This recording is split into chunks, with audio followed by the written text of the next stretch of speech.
বিসমিল্লাহির রহমানির রহিম। আমি মোহাম্মদ ওমর প্রেম চৌধুরী, প্রফেসর, কর্ণফুলী সরকারি কলেজ কাপ্তাই। তোমাদের যুক্তিবিদ্যা প্রথম পত্রের তোমাদের আমার এবার সংক্ষিপ্ত যে সিলেবাস দেওয়া আছে এর ভিতরে আমরা মোটামুটি ম্যাক্সিমাম ক্লাস আমাদের নেওয়া শেষ হয়ে গেছে। এখন যেহেতু সিলেবাস ভিত্তিক তোমাদের অ্যাসাইনমেন্ট নেওয়া হচ্ছে, তো তোমরা দুইটি মোটামুটি অ্যাসাইনমেন্ট জমা দিয়ে ফেলছো। একটি অ্যাসাইনমেন্ট আমি কেটেছি, খাতা উত্তরপত্র আমি দেখেছি, নিরীক্ষণ করছি, এবং সেটি দেখে যতটুকু আমার এক্সপিরিয়েন্স হলো আমি দেখলাম তোমরা ম্যাক্সিমাম স্টুডেন্ট ভালো করেছো। কয়েক স্টুডেন্ট তোমরা যারা এখনও বই কিনো না বা বই সম্পর্কে তোমাদের ধারণা কম, অর্থাৎ তোমরা রিডিং পড়ো নাই, যে চ্যাপ্টারগুলি রিডিং পড়ো নাই বলে তোমাদের এখানে কিছু সমস্যা তোমাদের হয়েছে। তো আশা করি ভবিষ্যতে যে অ্যাসাইনমেন্ট তোমরা লিখবে তখন তোমাদের অবশ্যই তোমাদের বই পড়তে হবে। যে চ্যাপ্টার থেকে তোমাকে অ্যাসাইনমেন্ট করতে বলা হয়েছে সেই চ্যাপ্টারে অ্যাসাইনমেন্ট ভালো করে পড়বে। কিছু সমস্যা থাকলে সেটা আমাদেরকে বলে তোমরা লিখবে, কারণ এইটার উপর নম্বর করে তোমাদের আমরা নম্বর দিব। এইভাবে আমরা নম্বর দিয়ে থাকবো। অর্থাৎ তোমরা অবশ্যই সেটি গুরুত্ব দিয়ে তোমাদের যে অ্যাসাইনমেন্ট দেওয়া থাকবে সেটি একটু গুরুত্ব দিয়ে মনোযোগ দিয়ে উত্তরপত্র লিখবে। আজকে তোমাদের যে আগের ক্লাসে আমি তোমাদের পড়েছিলাম বিভিন্ন ধরনের বাক্য এবং অবধারণ সম্পর্কে একটি ক্লাস নিয়েছিলাম। এখন আমি তোমাদের পড়াবো যে তাৎপর্য অনুসারে একটি যুক্তি বাক্যকে আমরা কয় ভাগে ভাগ করতে পারি। তাৎপর্য অনুসারে একটি বাক্যকে আমরা দুই ভাগে ভাগ করে থাকি। একটা হলো বিশ্লেষক যুক্তিবাক্য, আরেকটা হলো সংশ্লেষক যুক্তিবাক্য। বিশ্লেষক বাক্যটা কি সেটা আমি একটু বলি। যে যুক্তিবাক্য উদ্দেশ্যপদের যথার্থকে বিবৃত করা হয় তাকে বিশ্লেষক যুক্তিবাক্য। অর্থাৎ আমি তোমাদেরকে বলেছি একটি পদের দুটি দিক আছে, একটা হলো পদের ব্যক্তার্থ এবং একটি হলো পদের যথার্থ। ব্যক্তার্থ হলো সংখ্যা বা পরিমাণের দিক, এবং যেটি যথার্থকে আমরা বলি গুণাগুণের দিক। অর্থাৎ যে যুক্তি বাক্য দ্বারা আমরা সহজ ভাষা যদি বলি গুণের উল্লেখ করা হয় বা গুণ জিনিসটি আমরা বুঝতে পারি, তখন তাকে আমরা বলি বিশ্লেষক যুক্তি বাক্য। যেমন মানুষ হয় একটি বুদ্ধিবৃত্তি সম্পন্ন জীব, সম্পন্ন জীব, এটি হলো বিশ্লেষক যুক্তিবাক্য। আর সংশ্লেষকটি কি? যে যুক্তিবাক্য দ্বারা আমরা কোনো সোজা কথায় গুণের উল্লেখ পাই না, অর্থাৎ আমরা গুণ বলতে আমরা কোনো কিছু বুঝতে পারি না, তখন তাকে আমরা বলি সংশ্লেষক যুক্তিবাক্য। যেমন মানুষের চুল হয় কালো, এখানে আমরা খুব সহজে বুঝি মানুষের চুল কালো, এটি কোনো মানুষের গুণ নয়। মানুষ হলে তার চুল কালো হবে, এটা একটি স্বাভাবিক ব্যাপার, এখানে কোনো গুণের উল্লেখ নেই। তাহলে আমরা এখানে সহজে আমরা যে জিনিসটি বুঝলাম, একটা হলো বিশ্লেষক যুক্তিবাক্য হলো যে এখানে গুণের উল্লেখ থাকতে হবে, আর সংশ্লেষক হলো এখানে গুণের উল্লেখ থাকবে না। তারপরে আছে যে নিশ্চয়তা অনুসারে যুক্তিবাক্যকে আমরা তিন ভাগে ভাগ করে থাকি। একটা হলো অনিবার্য যুক্তিবাক্য, একটা হলো বিবরণমূলক যুক্তিবাক্য, একটা হলো সম্ভাব্য যুক্তিবাক্য। তাহলে আমরা এখানে একটু দেখি অনিবার্য যে যুক্তিবাক্য এটা কি। যে অনিবার্য হলো যে যুক্তিবাক্য উদ্দেশ্য বিধেয় পদের মধ্যে অনিবার্য সম্পর্ক রয়েছে তাকে বলে অনিবার্য যুক্তিবাক্য। যেমন 2 + 2 = 4, 2 2 4 হবে, এর থেকে কম হবে না, বেশি হবে না। তাহলে আমরা দেখলাম যে অনিবার্য যে সম্পর্ক সেটা হলো যে উদ্দেশ্য এবং বিধেয় পদের মধ্যে, উদ্দেশ্য এবং বিধেয় যে পদ এর মধ্যে একটি অনিবার্য সম্পর্ক থাকবে, এটি হলো অনিবার্য যুক্তিবাক্য।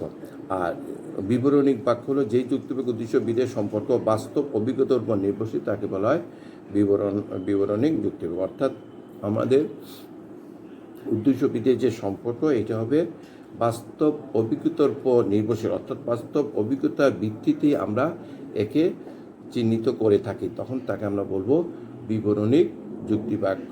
যেমন কোকিল হয় কালো, যেমন কি কোকিল হয় কালো কারণ আমরা যতটুকু জানি বা যতটুকু দেখেছি, অর্থাৎ আমাদের যতটুকু আমরা অভিজ্ঞতা অর্জন করেছি, আমরা সবসময় দেখেছি কোকিল মানেই কালো।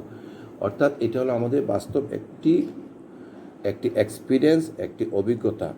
তো এটা হলো বিবরণিক যুক্তিবাক্য। তারপর সম্ভাব্য যে যুক্তিবাক্য, এটা হলো যে উদ্দেশ্যবিদের যে সম্পর্ক, এটা আমাদের আমাদের পর্যাপ্ত জ্ঞানের উপর নির্ভরশীল। অর্থাৎ সোজা কথা আমরা বলতে পারি উদ্দেশ্যবিদের সম্পর্কটা সম্ভাব্য হতেও পারে, নাও হতে পারে। তাহলে আমরা যে সম্ভাব্য যেটা বললাম, সম্ভাব্য যে যুক্তিবাক্য এটি হবে যে যুক্তিবাক্য উদ্দেশ্যবিদের পদের সম্পর্কটা পর্যাপ্ত জ্ঞানের উপর নির্ভরশীল নয়, অর্থাৎ এটি সম্ভাব্য, কখনো হতে পারে কখনো হতে পারে না, সত্য মিথ্যার উপর নির্ভরশীল, একে আমরা বলবো সম্ভাব্য যুক্তিবাক্য। যেমন সে হয়তো ভদ্র, সে হয়তো পরীক্ষায় পাশ করতে পারে, এই ধরনের যে বাক্য এগুলোকে আমরা বলবো সম্ভাব্য যুক্তিবাক্য। তো আমাদের একটি বাক্যকে যুক্তিবাক্য, সঠিক যুক্তিবাক্যে আমাদের যখন রূপান্তর করতে হয় তখন আমাদের কতগুলি নিয়মকানুন আছে। যেমন আমরা জানি যে আমাদের যুক্তিবিদ্যায় সংযোজক ছাড়া কোনো যুক্তিবাক্য লিখলে হবে না, সংযোজক ছাড়া কোনো বাক্য লিখলে হবে না, আমরা জানি। তাহলে এখন যদি আমাদেরকে কোনো বাক্য লিখতে বলা হয় যে মানুষ স্বার্থপর, এখন এরকম একটি বাক্য দিল, মানুষটা এখানে উদ্দেশ্য, স্বার্থপরটা এখানে বিধেয়, তাহলে আমাকে লিখতে হবে মানুষ হয় স্বার্থপর। অর্থাৎ আমরা আগেই তোমাদেরকে বলেছি যে সংযোগ ছাড়া কোনো বাক্য লিখলে হবে না। আর যদি কোনো যুক্তিবাক্যের সংযোগ দেওয়া না থাকে তাহলে সেখানে সংযোগটি হয় অবশ্যই সংযোগটি হবে, এবং সংযোগটি সবসময় হবে উদ্দেশ্যবিদের মাঝখানে এবং সংযোগটি হবে হয়, তাহলে এবং তখন ওই বাক্যটি হবে এ বাক্য। তাহলে আমাদেরকে মনে রাখতে হবে যে যদি কোনো যুক্তিবাক্যের সংযোগ দেওয়া না থাকে তাহলে সংযোগটি হবে এবং ওই বাক্যটি হবে এ বাক্য। এছাড়া আমাদের এখানে কতগুলো নিয়ম আছে একটি বাক্যকে অন্য বাক্যে যখন আমরা পরিবর্তন করব, রূপান্তর করব, তখন সেখানে আমাদের কতগুলো নিয়মকানুন আছে, সেই নিয়মকানুনগুলো আমাদের অবশ্যই জানতে হবে, বুঝতে হবে। যেমন যদি কোনো বাক্যে সকল আছে নয় আছে, আমরা জানি সকল হইলে হয়, সকল সাথে হয় এবং ওই বাক্যটা হয় এ বাক্য। কিন্তু এমন অনেক বাক্য দিবে সকল আছে নয় আছে, তখন ওই বাক্যটি হবে ও বাক্য। এই জিনিসগুলো আমাকে মনে রাখতে হবে। অর্থাৎ যদি কোনো বাক্যের শুরুতে সকল, সমস্ত, সব, প্রত্যেক, যে কোনো প্রতিটি থাকে, কিন্তু বাক্যটি যদি নয় থাকে, আমাদের সংযোগ যদি নয় থাকে, তখন বাক্যটি হবে ও যুক্তিবাক্য। আমি আবার বলছি যে বাক্যের শুরুতে সকল, সমস্ত, সব, প্রত্যেক, যে কোনো প্রতিটি থাকবে তখন, এবং যদি সেই বাক্যটি নেতিবাচক বা নয়ার্থক হয়, অর্থাৎ নয় হয়, তখন ওই বাক্যটি হবে ও বাক্য। যেমন সকল মানুষ সৎ নয়, তখন সেটি হবে কিছু মানুষ নয় সৎ, অর্থাৎ ওই বাক্যটি রূপান্তর হয়ে ও বাক্য হয়ে যাবে। আর ও বাক্য হলে আমাদের জানতে হবে যে আমি 4টি বাক্য চিনবার কতগুলি উপায় তোমাদেরকে আগে ক্লাসে বলেছি, নোট করে দিয়েছি, যে ও বাক্য চিনবার উপায় হলো যেখানে বাক্যের শুরুতে কিছু বা কিছু থাকবে এবং নয় থাকবে। তাহলে এটা যে কথাটা বললাম যে সকল মানুষ সৎ নয়, এটি হবে কিছু মানুষ নয় সৎ, এইভাবে। তারপরে আমাদের একটা নিয়ম তোমাদের পড়ালাম। তারপর আরেকটা নিয়ম যদি আমরা বলি, সর্বদা, সর্বত্র, অবশ্যই, সম্পূর্ণরূপে, একান্তরূপে, এই শব্দগুলি দ্বারা যদি কোনো বাক্য, এই শব্দ যদি কোনো বাক্যে থাকে তখন সেই বাক্যটি হবে এ বাক্য। তাহলে আমি কি বললাম তোমাদের একটু বলি জিনিসটা আবার। যে বাক্যে সর্বদা, সর্বত্র, অবশ্যই, সম্পূর্ণরূপে, একান্তরূপে, এই শব্দগুলি যদি কোনো বাক্যে থাকে তখন ওই বাক্যটি হবে এ বাক্য। যেমন ধার্মিক লোকেরা সর্বদাই সম্মানিত। তাহলে এখানে কি আছে, তোমাকে প্রথম দেখতে যে এই বাক্যে একটা সর্বদাই শব্দ আছে, তখন এই বাক্যটা নিয়মের ভিতর পরে কি বাক্য হবে, সেটি এ বাক্য। তাহলে সেটি হবে কি, সকল ধার্মিক ব্যক্তি হয় সম্মানিত, তখন এই বাক্যটাকে আমরা বলবো সকল ধার্মিক লোক হয় সম্মানিত। তাহলে এই জিনিসগুলি আমাদের বুঝতে। আবার কোনো বাক্যে যখন সর্বদা, সর্বত্র, অবশ্যই থাকবে কিন্তু বাক্যটি নয় থাকবে, নয়ার্থক থাকবে, নেতিবাচক থাকবে, তখন ওই বাক্যটি হবে আবার ও বাক্য। তখন কি হবে, তখন ওই বাক্যটি হবে ও বাক্য। যেমন ধনী লোকেরা সম্পূর্ণরূপে সুখী নয়। তাহলে এখানে দেখো, ধনী লোকেরা সম্পূর্ণরূপে সুখী নয়, আমরা আগেই বলেছি যে সর্বদা, সর্বত্র, অবশ্যই, সম্পূর্ণরূপে, একান্তরূপে বাক্য থাকলে এ বাক্য হবে, কিন্তু এগুলির সাথে যদি নয় থাকে, নয়ার্থক থাকে, নেতিবাচক থাকে, তখন সেটি হবে ও বাক্য। আর ও বাক্য হলে আমাদের চিনতে হবে কি দ্বারা শুরু হবে, বাক্যের শুরুতে কিছু বা কিছু এবং নয়। তাহলে ধনী লোকেরা সম্পূর্ণভাবে সুখী নয়, তখন এই বাক্যটা হবে কিছু ধনী লোক নয় সুখী। তখন এটি হবে কিছু ধনী লোক নয় সুখী। এইভাবে আমাদের এক বাক্য থেকে অন্য বাক্যে রূপান্তর করতে হবে। তাহলে তোমরা এই জিনিসগুলি তোমাদের কতগুলো বইতে যে যুক্তির যে উপাদান, যে যুক্তির উপাদান যে চ্যাপ্টার আছে, এই চ্যাপ্টারে আমাদের এখানে 15-20টি মতো প্রায় নিয়ম আছে। এই নিয়মগুলো আমরা একটু পড়বো, নিয়মগুলো একটু জানবো। ওইটা পড়বে, যেখান থেকে আমাদের এমসিকিউতে যে কোনো একটি বাক্য লেখে বলবে যে এর সঠিক পরিবর্তন বা এই বাক্যটিকে রূপান্তর করলে কি হবে বা সঠিক রূপ কোনটি, তখন আমাদের এই নিয়মগুলি জানতে হবে। আমি তোমাদের কয়েকটি নিয়ম বলে তোমাদের কতগুলো বাক্য তোমাদের রূপান্তর করে দেখালাম। তোমাদের এখানে অনেকগুলি নিয়ম আছে, 15-20টা নিয়ম আছে। সেই নিয়মগুলি তোমরা পড়বে, মুখস্থ করবে, বুঝবে, এবং এখানে কতগুলো তোমাদের প্র্যাকটিসের জন্য কতগুলো বাক্য দেওয়া আছে, প্রপোজিশন দেওয়া আছে। তোমরা সেই বাক্যগুলি প্র্যাকটিস করবে। যদি সমস্যা না বুঝো আমাকে তখন সেটি বলবে, আমরা সেটি করবো। তোমার এই পদের ব্যাপ্যতার কতগুলো নিয়ম আছে। পদের ব্যাপ্তি যে আমরা কথাটা তোমাদের বলেছিলাম যে আমরা প্রাত্যহিক যে দৈনন্দিন যে শব্দগুলো মনের ভাবটা প্রকাশ করি, মনের ভাবটাকে অন্যের কাছে প্রকাশ করি, আংশিক কেউ আবার সেটাকে বেশি করে ব্যবহার করি। এই শব্দটাকে আমরা যুক্তিবিদ্যার বেলায় একে আমরা বলি পদের ব্যাপ্যতা। আমরা একে কী বলি? পদের ব্যাপ্যতা। এই ব্যাপ্যতা শব্দটি আমরা দুই ভাগে ভাগ করে থাকি, একটা হলো ব্যাপ্য পদ, একটা হলো অব্যাপ্য পদ। তাহলে তোমাদের মনে রাখতে হবে ব্যাপ্য পদটা কখন হবে? হ্যাঁ, তখন ব্যাপ্য পদটা হবে যদি ব্যক্তি বস্তুর সংখ্যা পরিমাণে কোনো কিছু বেশি হয়, তখন সেটি হবে ব্যাপ্য পদ। আর সংখ্যা পরিমাণে কম হলে তখন সেটি হবে অব্যাপ্য পদ। এখন এই পদের ব্যাপ্তির একটা নিয়ম আছে, rules of the distribution of terms. এই পদের ব্যাপ্যতার একটা নিয়ম আছে। আচ্ছা, নিয়মটা কি? আমাদের দুই ধরনের বাক্য আছে, আমরা বলেছি, একটা হলো সার্বিক যুক্তিবাক্য, একটা হলো বিশেষ যুক্তিবাক্য। তো সার্বিক যুক্তিবাক্যের উদ্দেশ্য পদ সবসময় ব্যাপ্য। তো আমরা যে কথাটা বললাম যে আমাদের যে পদের ব্যাপ্যতার যে কতটা নিয়ম আমাদের আছে, আমরা বলেছি যে ব্যাপ্যপদ অব্যাপ্যপদ। আমরা দুই ধরনের বাক্য আছে, একটা সার্বিক, একটা বিশেষ। তো সার্বিক যুক্তিবাক্যের উদ্দেশ্যপদ সবসময় ব্যাপ্য হবে, কিন্তু বিশেষ যুক্তিবাক্যের উদ্দেশ্যপদ সবসময় অব্যাপ্য হবে। তাহলে আমরা চারটি বাক্য, এই আইউ বাক্যের চারটি বাক্যের আমরা কতগুলো উদাহরণ দিয়ে তোমাদেরকে জিনিসটি তোমাদের আগে ক্লাসে আমরা এটা আমি ক্লিয়ার করেছি। এখন যে ব্যাপ্য যে অব্যাপ্য যে কথাটা আমরা বললাম, যে ব্যাপ্যপদ হবে যখন সংখ্যা পরিমাণ বেশি হবে তখন সেটি হবে ব্যাপ্যপদ, আর সংখ্যা পরিমাণ কম হলে তখন সেটি হবে আমাদের অব্যাপ্য পদ। এখন তাহলে আমাদের এটা মনে রাখতে হবে যে সার্বিক যুক্তিবাক্যের উদ্দেশ্যপদটি সবসময় ব্যাপ্য হবে, আর বিশেষ যুক্তিবাক্যের উদ্দেশ্যপদটি সবসময় অব্যাপ্য হবে। আর নর্থ যুক্তিবাক্যের বিধেয়পদটি অব্যাপ্য, কিন্তু সত্য যুক্তিবাক্যের বিধেয়পদটি হবে অব্যাপ্য। অর্থাৎ তোমাকে মনে রাখতে হবে সেটি হবে উল্টা। সার্বিক এবং বিশেষ যে বাক্যগুলো আমরা পড়েছি এর বিটা সার্বিক যুক্তিবাক্যের এবং বিশেষ যুক্তিবাক্যের আমরা যে তফাৎটা জানি সেটা ঠিক বিপরীতটাই হবে। একটি ব্যাপ্য হলে সার্বিক বাক্য যদি একটা ব্যাপ্য হয় তাহলে আর পরের বিশেষ বাক্যে সেটি কী হবে? অব্যাপ্য হবে। তাহলে উদ্দেশ্য এবং বিধেয় এই জিনিসটা আমরা খেয়াল রাখবো। তাহলে এভাবে আমরা এই আইউ বাক্যের আমরা ব্যাপ্যতার একটা ছক আমরা ইচ্ছা করে দাঁড় করতে পারি। যে আমি আবার বলছি যে সার্বিক যুক্তিবাক্যের উদ্দেশ্যপদ ব্যাপ্য, কিন্তু বিধেয়পদ আমাদের সেটি হবে অব্যাপ্য, এবং বিশেষ যুক্তিবাক্যের উদ্দেশ্যপদ অব্যাপ্য, কিন্তু বিধেয়পদ মানে উদ্দেশ্যপদ হবে অব্যাপ্য, কিন্তু বিধেয়পদ হবে ব্যাপ্য।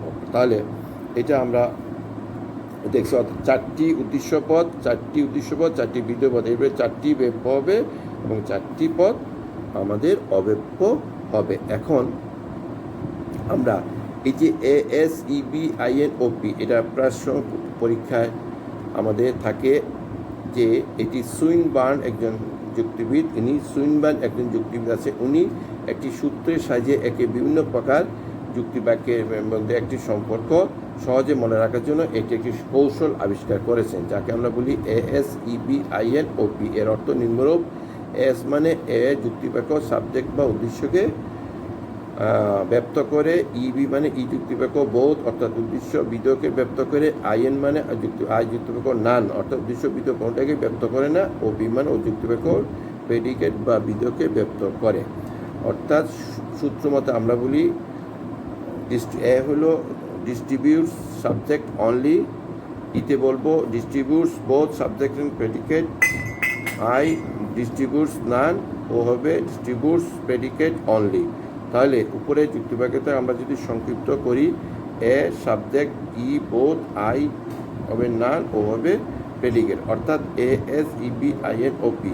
এটা এই সংকেতে একটা কৌশল আবিষ্কার করেছেন। এটি কে করছে? এটা প্রায় সময় আমাদের পরীক্ষায় এটি এমসিকিউ পরীক্ষা বেশিরভাগ থাকে। তাহলে এটা বলবো কে করেছেন? যুক্তিবিদ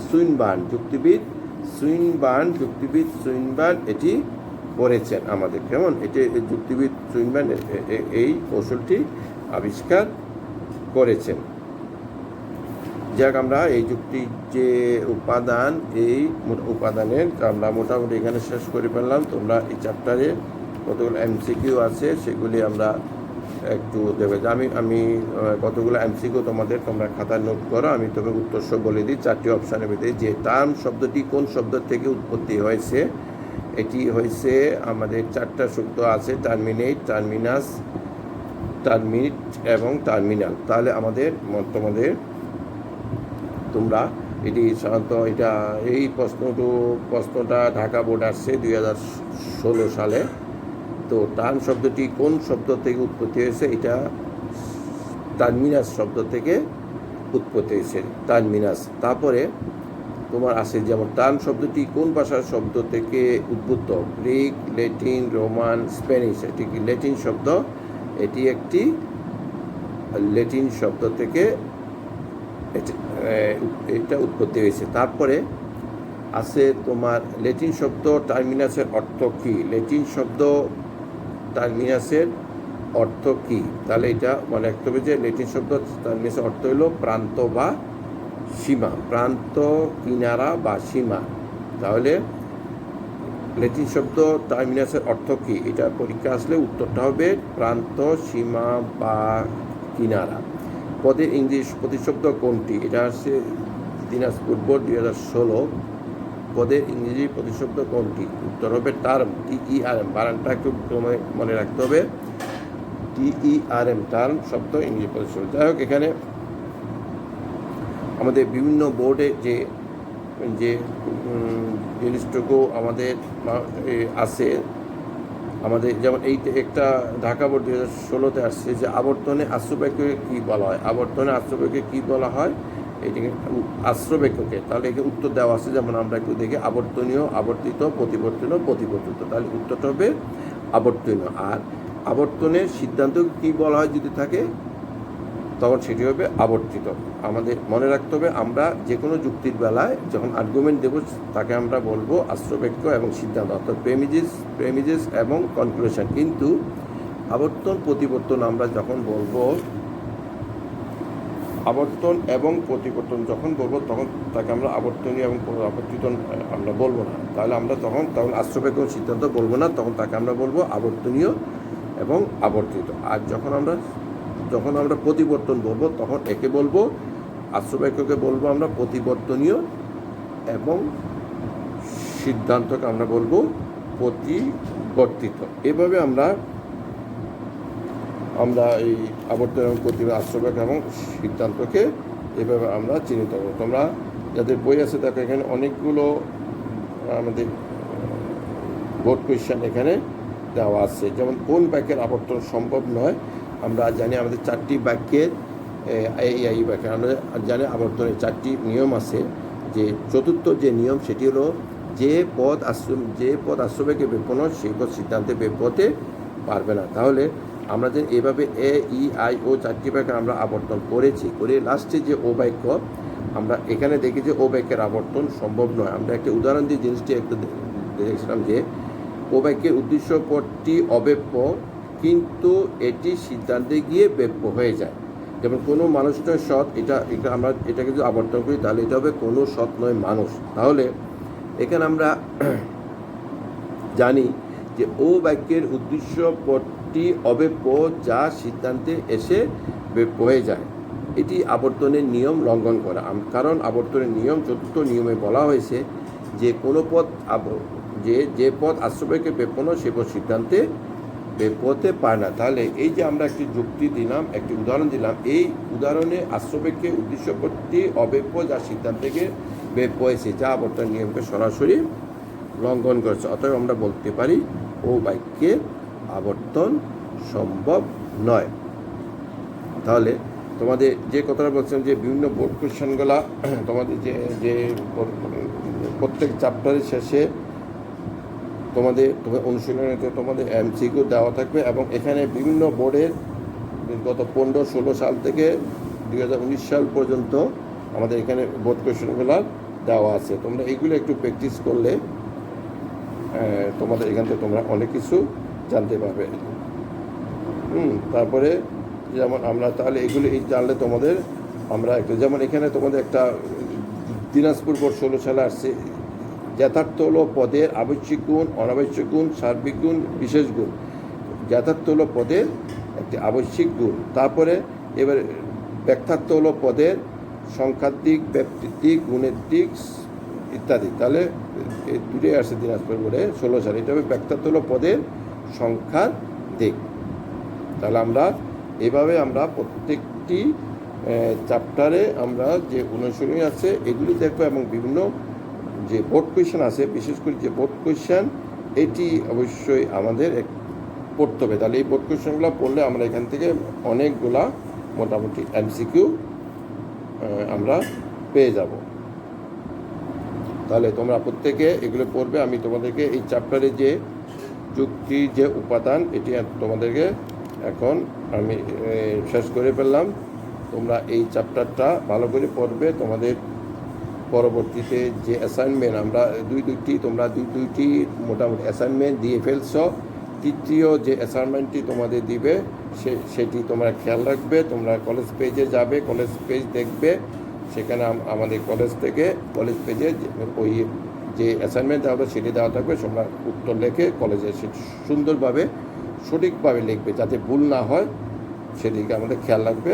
আর উত্তর সম্পর্কে কোনো সমস্যা থাকলে সেটি অবশ্যই আমাকে ফোন করবে। তো তোমরা প্রত্যেকে ভালো থেকো, প্রত্যেকের মঙ্গল কামনা করে আজকের ক্লাস এখানে শেষ করছি। আল্লাহ হাফেজ।